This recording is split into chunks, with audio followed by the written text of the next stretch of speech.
Part of what we saw is a lot of people are really starting to see a lot of this stuff about ACORN coming out into the media.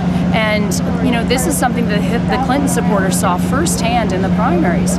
And when you consider that, Barack Obama won 13 out of 14 primaries, and in one state, the one state that Clinton won the primary, she won at 51 to 45%. She ended up with 3 fewer delegates. And the reason for that was intimidation and threats by the Obama campaign.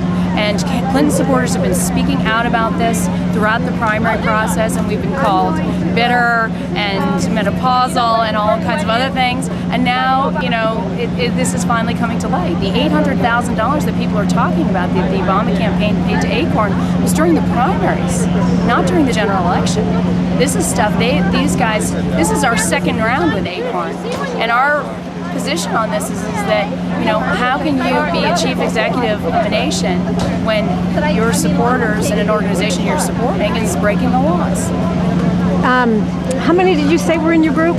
We have 14,000 volunteers across the United States. Volunteers? Right, well, all volunteers. So there's possibly more in the group. Sure. Wow, that's impressive. Are you trying to get the word out about ACORN?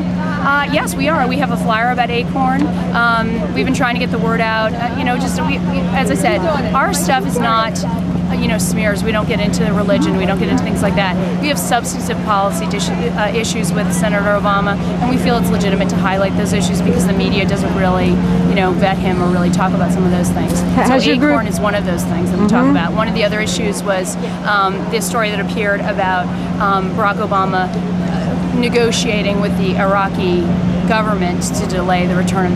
That's the kind of stuff that we put out. But the bottom line for many Hillary supporters is, you have two fundamental rights as an American, the right to free speech and the right to vote. And the Clinton supporters felt like every time they spoke out, they were called names, they were, drummed out of the internet, shouted down, intimidated, threatened. And so we really didn't have a right to free speech.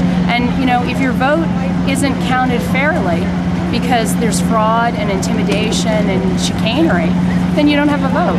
But if I have my voice and my vote, I can work on, making sure that, there's no shooting of wolves or, whatever my issues are. But if I don't have those things, I don't really have anything else.